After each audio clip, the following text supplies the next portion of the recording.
नमस्कार सभी को। एक बहुत इंपॉर्टेंट वीडियो खासकर उन बच्चों के लिए जो लगभग 3 सेमेस्टर से 12th क्लास में जमे हुए हैं। पहले 1 साल का सिस्टम हुआ करता था और अब तो उन बच्चों के लिए बहुत कठिन समय चल रहा है। Finally no exam, no cancellation, no whether exam cancel होंगे या होंगे, इन सब के बीच में अब लगता है कि कुछ क्लैरिटी नजर आती है। काला जी, आपका स्वागत करते हैं। आपका क्या लगता है कुछ एग्जाम की पॉसिबिलिटीज के लिए?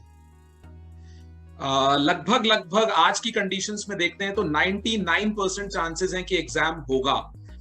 पर क्योंकि अभी भी ये मामला क्योंकि पीआईएल के थ्रू कोर्ट में चला गया है, तो 2 पीआईएल्स हैं। एक कुछ पीआईएल्स कह रही हैं कि एग्जाम कैंसिल हो और कुछ पीआईएल्स कह रही हैं कि एग्जाम हो।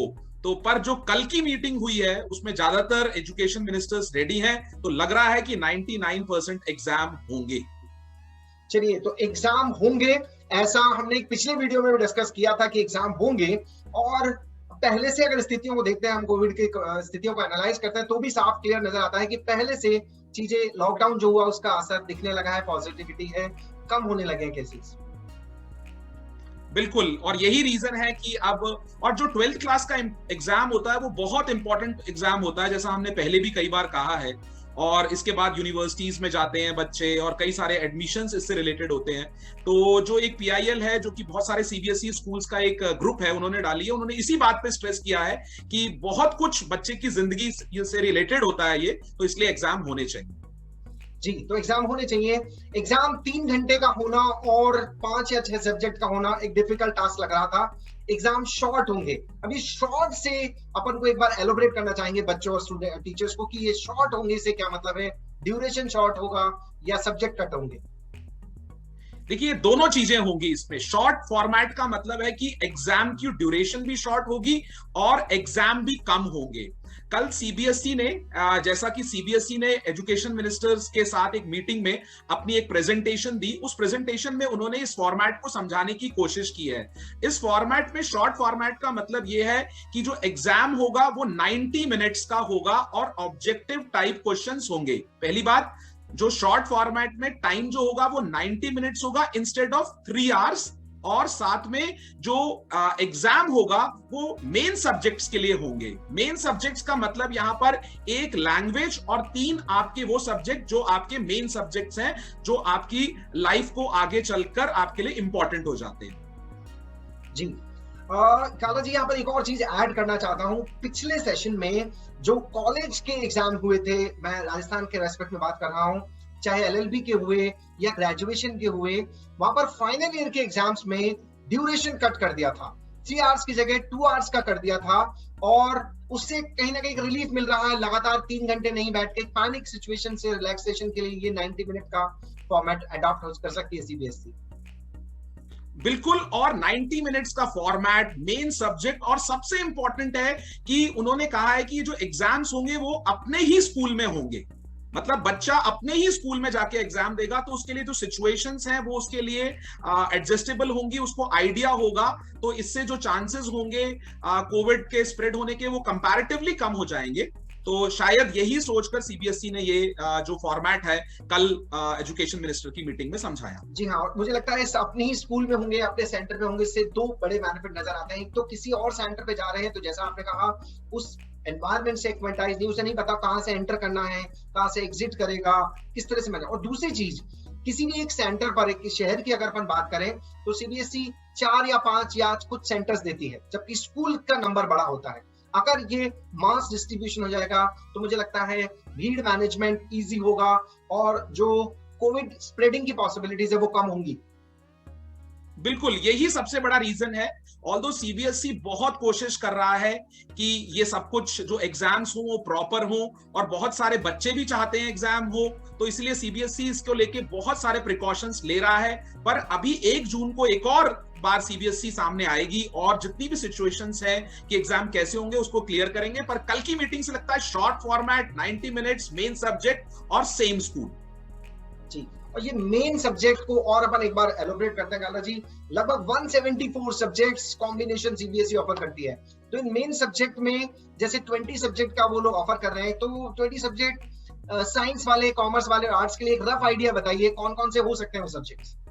ठीक है, अगर हम मेन सब्जेक्ट्स की बात करते हैं, जो साइंस में मेन सब्जेक्ट होते हैं वो होते हैं फिजिक्स, केमिस्ट्री, मैथ्स और बायो, ये साइंस के लिए मेन सब्जेक्ट्स होते हैं। And if you go for a commerce तो उसमें मेन सब्जेक्ट्स होते हैं accountancy, business studies and economics. और अगर आप ह्यूमैनिटीज बैकग्राउंड से जा रहे हैं तो वहां जो मेन सब्जेक्ट्स होते हैं वो होते हैं हिस्ट्री, ज्योग्राफी और पॉलिटिकल साइंस। तो ये सब्जेक्ट्स यहां पर मेन रहने वाले हैं। इसके अलावा एक दो सब्जेक्ट्स और भी सीबीएसई इंक्लूड कर सकता है, पर इसके लिए हमें 1 जून का इंतजार करना होगा। तो 20 कुछ ऐसे सब्जेक्ट्स बता रहे हैं, तो मतलब जैसे मान लीजिए किसी बच्चे के पास पीएचई का एक सब्जेक्ट हुआ करता था, तो उसका एग्जाम नहीं लिया जाएगा, तो फिर उसके मार्क्स कैसे जुड़ने वाले हैं? उसके मार्क्स के लिए सीबीएसई ने कहा है, जो कि इनफॉर्मल है अभी तक, उन्होंने कहा है कि जो आप एग्जाम देंगे उनके बेसिस पे वो मार्क्स देंगे। अब वो उसके लिए कुछ भी चूज कर सकते हैं, वो 4 में से 3 की एवरेज चूज कर सकते हैं, जैसे पिछली बार किया था जो 5th एग्जाम के लिए। 5th लास्ट टाइम भी उन्होंने यही किया था, जो एग्जाम नहीं हुआ था उसको उन्होंने उस बेसिस पे चूज किया था। जितने एग्जाम दिए हैं उनमें से 3 के बेस्ट की एवरेज को चूज किया था। तो यही फॉर्मेट फिर से अपना सकते हैं वो लोग। ये सीबीएसई अपना काम कर रही है। देखिए, हम कितनी भी बुराई करें, हैशटैग कैंसिल बोर्ड एग्जाम करें, सच में बच्चे को वो एग्जाम चाहिए, एक मार्कशीट चाहिए 12th क्लास के बच्चे को एडमिशन प्रोसेस को नॉर्मल होने के लिए। आप छत्तीसगढ़ की तरह एग्जामिनेशन सिस्टम को एक मजाक नहीं कर सकते हैं कि आप कॉपी घर ले जाइए और लिख के ले आइए। बहुत बड़े लेवल पर, मास लेवल पे सोचना होगा हमें। तो ये सीबीएसई का तो हम सभी अप्रिशिएट करते हैं, हम जरूर अप्रिशिएट करते हैं। जो हमारी बात से डिसएग्री करें प्लीज डिसलाइक कीजिए, अनलाइक कीजिए वीडियो को। आपको लगता है कि एग्जाम ना हो, कोई फर्क नहीं पड़ रहा उस लाइक डिसलाइक से। आप बड़े प्रोस्पेक्ट में सोचना होगा, पेरेंट्स को भी, टीचर्स को भी, और जो पीआईएल दाखिल कर रहे हैं उनको भी। गवर्नमेंट किसी भी कंडीशन में, कैसी भी कंडीशन में रिस्क नहीं रहने देगी, बच्चों की लाइफ पर वो थ्रेटनिंग नहीं होने देगी किसी भी तरह से। उसके लिए हमें रेस्ट एश्योर होना होगा।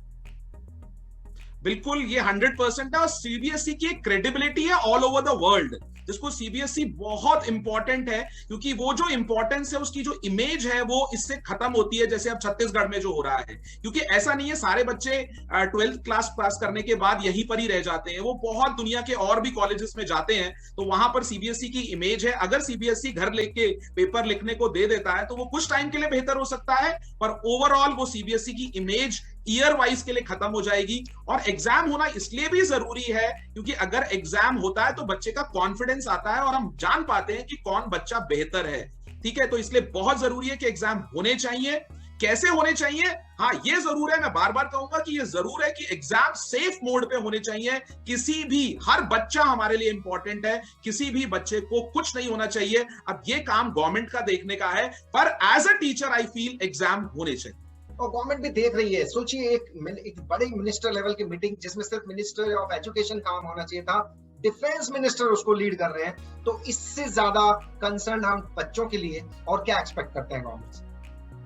बिल्कुल, गवर्नमेंट 100% कंसर्न है। कल की मीटिंग में स्मृति ईरानी जी थी, जो कि बाल विकास मंत्रालय देखती हैं, स्पेशली बच्चों के लिए देखती हैं।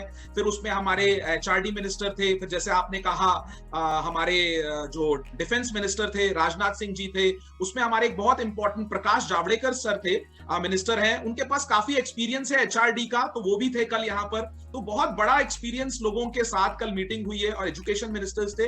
तो नेचुरल सी बात है, कोई अच्छे फॉर्मेट पर और अच्छी तरह से ही ये सामने आएंगे। ठीक है, अब नेक्स्ट वीडियो हम एक और लेकर आ रहे हैं थोड़े ही दिनों में, जिसमें हम बात करेंगे कि बच्चों को क्या करना चाहिए।